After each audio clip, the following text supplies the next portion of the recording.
예수님께서 하루는 갈릴리 호수를 건너 가셨습니다. 사람들은 주님이 가시는 곳이면 어디든지 따라 나섰고 그날도 예외가 아니었습니다. 마태복음 14장의 기록에 의하면 특히 그날은 주님의 마음이 편치 않으셨던 날이었습니다. 세례 요한이 옥중에서 순교했다는 소식을 들으셨던 날이었기 때문이죠. 주님은 그래서 일부러 빈들을 찾아서 배를 타고 떠나셨던 날이었습니다. 그러나 사람들은 예수님을 홀로 계시도록 내버려 두지를 않았습니다. 그리고 주님께서도 모여든 그들을 불쌍히 여기셨죠. 주님은 위대한 하나님의 사람의 죽음, 그것을 애도할 겨를도 없이 모여든 사람들에게 말씀을 전하시고 또 연약한 사람들을 고쳐주셨습니다. 이렇게 사역을 진행하시다 보니 벌써 시간이 저녁때가 되어갔습니다. 예수님은 제자들에게 이렇게 물으셨습니다. 예수께서 눈을 들어 큰 무리가 자기에게로 오는 것을 보시고 빌립에게 이르시되 우리가 어디서 떡을 사서 이 사람들을 먹이겠느냐. 주님께서 이렇게 물으신 것은 어떻게 하셔야 할지를 잘 모르셨기 때문이 아닙니다. 주님에게는 그들을 먹이실 수 있는 능력도 있었고 또 그들을 먹이실 계획도 있으셨습니다. 제자들에게 이것을 물은 이유는 제자들을 시험하시기 위해서였습니다. 6절이 이렇게 이어집니다. 이렇게 말씀하시면 친히 어떻게 하실지를 아시고 빌립을 시험하고자 하심이라. 빌립에게 이렇게 물으셨지만 사실은 제자들 전체에게 던져진 물음이었다고 볼 수 있습니다. 주님은 이렇게 물으시고는 제자들의 반응을 관찰하셨습니다. 우선 직접 질문을 받은 빌립이 이렇게 대답했습니다. 7절을 같이 읽어보겠습니다. 빌립이 대답하되 각 사람으로 조금씩 받게 할지라도 200데나리온의 떡이 부족하리이다. 빌립은 요즘으로 치면 아마도 이과 계열이 아니었나 싶습니다. 그는 명석한 두뇌로 동시에 세 가지를 계산해냈습니다. 첫째, 5,000명이 먹을 음식의 양과 둘째, 그 음식을 구매하기 위한 비용과 그리고 셋째, 그 비용을 충당하기 위한 방법이었습니다. 사람들에게 조금씩 돈을 거두어서 200데나리온 정도를 마련한다고 해도 5,000명이 먹을 음식을 사는데 아주 빠듯하다는 계산이었습니다. 그런데 문제는 이것만이 아니었습니다. 그곳은 빈들이었는데 어디에서 이런 빵을 살 수 있겠으며 또 살 곳을 찾았다고 한들 그곳에 그렇게 많은 양의 떡이 한꺼번에 준비되어 있을 리가 없었기 때문이죠. 제자들 중 안드레라는 사람은 조금 다른 시각에서 이 문제에 접근을 했습니다. 빌립이 제자리에 가만히 앉아서 계산을 해보고 그 결과에 따라서 부정적인 결론을 내린 것과는 달리 안드레는 현장을 살펴보기를 원했습니다. 아마도 그는 사람들이 가지고 있는 음식의 양이 어느 정도인지를 파악하려고 했던 것 같습니다. 그런데 이것에도 문제가 있었습니다. 성경에는 기록이 없지만 우리가 이 자리에 가 있다고 생각을 해보면 충분히 이해가 됩니다. 사람들은 음식이 있어도 여기 음식이 있다, 이렇게 음식이 있다고 말하는 것을 아마도 내켜하지 않았을 것입니다. 음식이 있다는 것을 사람들에게 알린다면 그것을 나누지 않을 수가 없을 것이고 그러면 자신이 먹을 음식은 부족해질 수밖에 없었죠. 또 나누지 않는다면 인색하고 이기적인 사람으로 사람들에게 비춰질 것이 분명했습니다. 가만히 있는 것이 좋겠다고 생각하는 사람이 많았겠죠.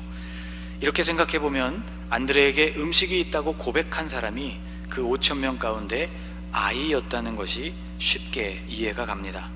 아마도 순진했던 이 아이는 혹시 여기에 음식을 좀 가지고 있는 분이 있느냐 하는 안드레의 물음에 자신에게 있었던 물고기 2마리와 보리떡 5개를 아마도 순순히 보여주었을 것입니다. 그러나 그것은 역시 턱없이 부족한 양이었습니다. 아마도 안드레는 이 아이를 예수님께로 인도하면서 매우 겸연쩍은 모습으로 예수님께 나아갔을 것입니다. 8절과 9절 말씀을 같이 읽어보겠습니다. 제자 중 하나 곧 시몬 베드로의 형제 안드레가 예수께 여짜오되 여기 한 아이가 있어 보리떡 5개와 물고기 2마리를 가지고 있나이다. 그러나 그것이 이 많은 사람에게 얼마나 되겠사옵나이까. 안드레는 찾은 것이 겨우 그것뿐임을 민망해했을 뿐만 아니라 그것이 5,000명에게는 거의 아무런 소용이 없다는 결론을 여기에 덧붙였습니다. 제자리에서 계산만 해보고 불가능을 선언했던 빌립과는 달리 안드레는 현장에서 그 가능성을 찾아보려고 발을 벗고 나섰습니다. 이 점에 있어서 그는 박수를 받을 만하죠. 적어도 현장이 어떤지를 현실적으로 파악하려는 노력이 있었기 때문입니다. 그러나 결과는 마찬가지였습니다. 음식은 거의 없었고 있다고 해도 나누기가 쉽지 않았습니다. 그런데 제자들의 답변을 들으신 예수님께서는 10절에서 이렇게 말씀하셨습니다. 예수께서 이르시되 이 사람들로 앉게 하라 하시니 그곳에 잔디가 많은지라 사람들이 앉으니 수가 5,000명쯤 되더라. 여기서 앉게 하라는 주님의 말씀은 단순히 서 있는 사람들을 자리에 앉히라는 의미가 아닙니다. 2번이나 등장하고 있는 이 단어 앉다라는 말은 헬라어로 아나핍토라는 단어입니다. 이 아나핍토라는 단어는 앉는다기보다는 거의 비스듬히 눕는 자세를 일컫는 말입니다. 이런 자세를 취할 경우는 딱 한 경우밖에는 없었습니다. 바로 식사를 할 때였죠. 여러분의 성경 밑에도 아마 이런 설명이 달려 있을 것입니다. 앉는다라는 의미가 기대어 눕는다라는 뜻이고 이것이 유대인들이 음식을 먹을 때 가지는 자세다라는 설명이 아마 달려 있을 것입니다. 그러니까 지금 예수님은 사람들에게 식사할 준비를 하라고 말씀하신 셈이었습니다. 제자들은 의아했지만 이 말씀에 순종해서 사람들을 앉게 했고 그 다음은 우리가 아는 것처럼 5,000명, 남녀노소 모두를 합친다면 그보다 훨씬 더 많은 사람들 모두를 배불리 먹이는 기적을 일으켜 주셨습니다. 이 본문을 읽을 때마다 저는 예수님께서 과연 어떤 방식으로 그들을 먹게 하셨을까가 너무너무 궁금합니다. 그런데 성경은 그 과정을 자세히 설명하고 있지는 않습니다. 다만 우리는 이 기적의 과정이 일어나기 직전 예수님께서 행하신 하나의 행동을 볼 수 있을 뿐입니다. 그것은 축사였습니다. 11절 말씀을 같이 한번 읽어보겠습니다. 예수께서 떡을 가져 축사하신 후에 앉아있는 자들에게 나누어 주시고 물고기도 그렇게 그들의 원대로 주시니라.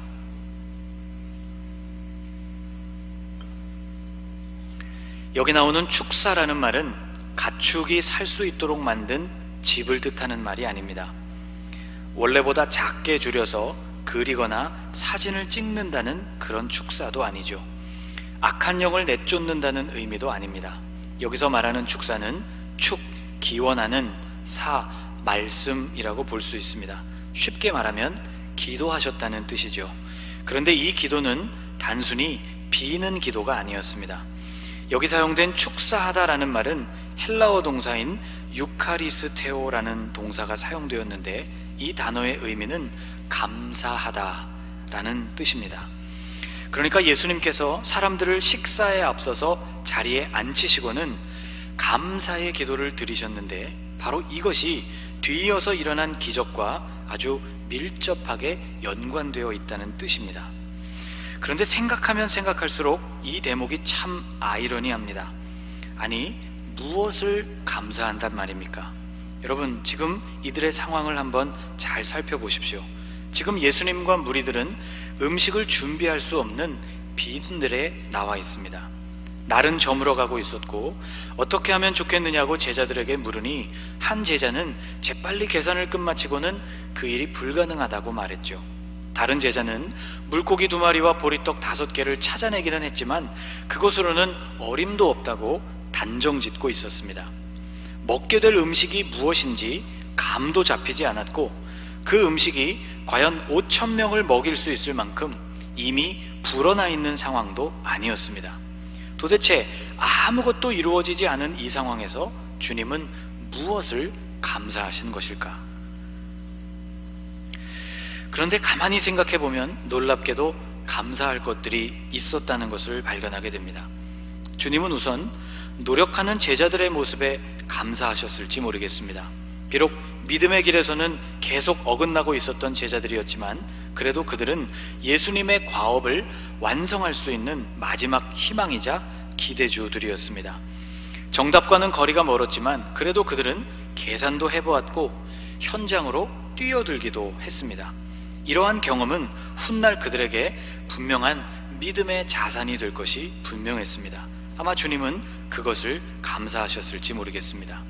둘째, 주님은 그 아이의 순수함에 감사하셨을 것입니다. 이 아이는 아무런 거리낌 없이 자신의 것을 주님에게 내놓았습니다. 그리고 세 번째, 이런 것들보다 훨씬 더 중요한 감사의 제목이 있었습니다. 그것은 바로 선하신 하나님의 성품에 관한 감사입니다. 저를 한번 따라해 보실까요? 선하신 하나님의 성품에 대한 감사. 여러분, 주님은 방금 우리가 말씀을 묵상한 대로 미리 감사하셨는데 이것은 이제 곧 놀라운 일을 이루실 그 하나님께서 그 성품에 있어서 선하시다는 것에 대한 확신이자 감사였습니다. 오늘 본문에 기록된 사건, 이 오병이어의 기적은 사복음서에 모두 기록이 되어 있는 아주 특별한 사건입니다.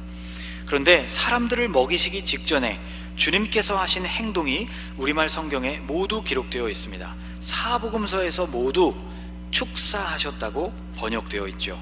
그런데 오늘 우리가 살펴본 요한복음은 나머지 세 개의 복음서와는 조금 다른 단어를 사용하고 있습니다. 마태복음 14장, 마가복음 6장, 그리고 누가복음 9장에 나오는 축사하다라는 말은 헬라어로 율로게오라는 말로 사용되어 있습니다. 이 단어의 의미는 축복하다라는 의미입니다. 축복한다는 의미는 식사 전에 일반적으로 이루어지는 축복 기도를 뜻합니다. 그런데 요한복음에는 앞서 설명드린 것처럼 조금 다른 헬라어 단어 유카리스테오라는 단어가 사용되었죠. 이 단어는 같은 축복 기도를 뜻하지만 그 안에는 감사의 의미가 강조되어 있는 말입니다. 그러니까 요한의 시각에서는 예수님의 기도의 이유가 단순히 음식을 축복하시는 것을 넘어서 그들 모두를 풍성하게 채워주실 것에 대한 감사가 들어있었다고 본 것이죠.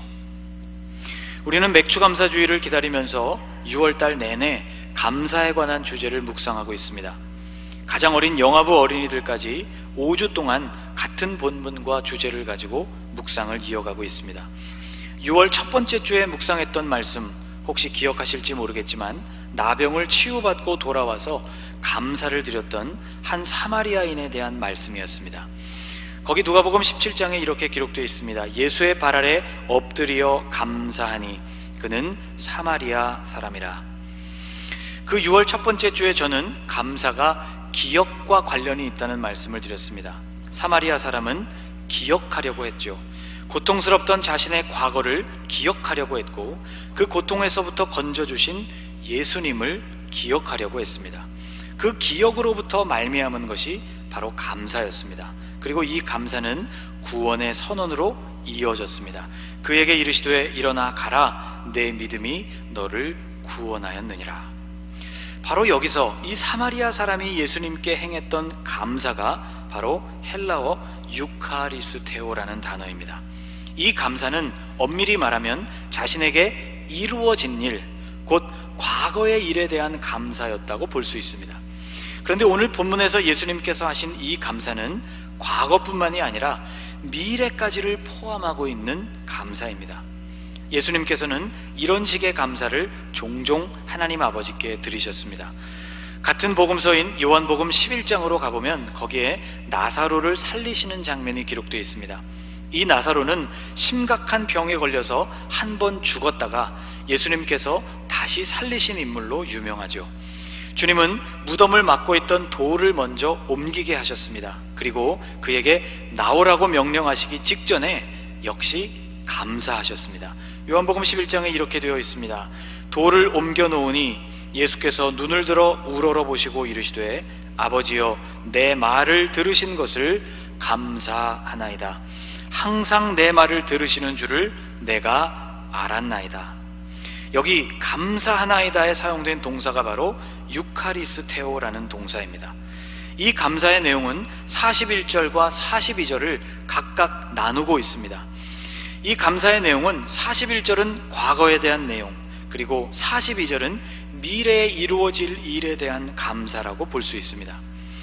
주님은 과거에 아버지께서 당신의 기도를 들으신 것에 대한 감사를 들으시는 동시에 42절에서는 지금 주님께서 이제 하시려는 일에 대한, 즉 미래에도 주님의 기도를 들으실 것에 대한 감사를 하나님께 올려드리고 있다는 것이죠.